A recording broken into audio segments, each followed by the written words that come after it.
around the world are witnessing a new wave of protests.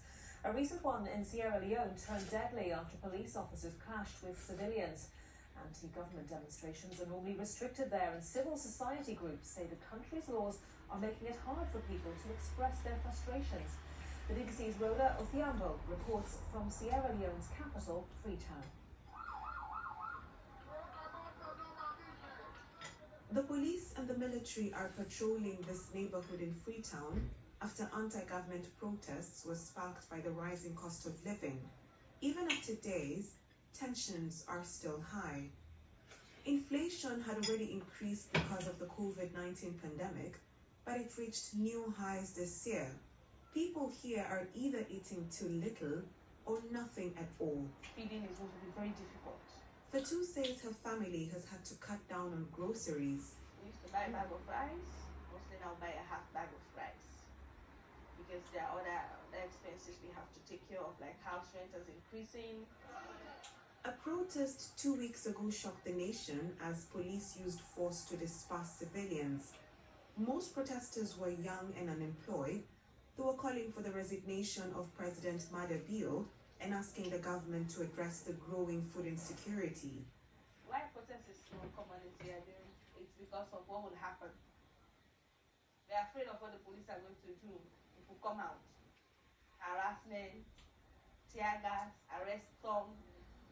According to the country's laws, anyone who wants to organize a protest needs to notify the police. If they don't, they could be fined or jailed.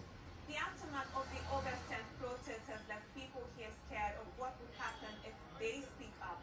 I've met families who are in hiding because their loved ones were allegedly shot during the protest. They fear being arrested by the government. More than 120 people were arrested. Authorities say 5 police officers and 25 civilians were killed. An investigation has been launched, but human rights groups doubt it will lead anywhere. Issues like this involving security forces and the citizens, there is an independent police complaints board who should really lead on this, but we are not seeing them leading this. The rise in food prices is a global problem. Countries like Ghana, South Africa, Nigeria, Malawi and Kenya have also been rocked by protests. We don't produce enough rice. President Bio says he is aware of the problem and the government is trying to address it. With the prices of things just going up, I cannot protect the people of this country.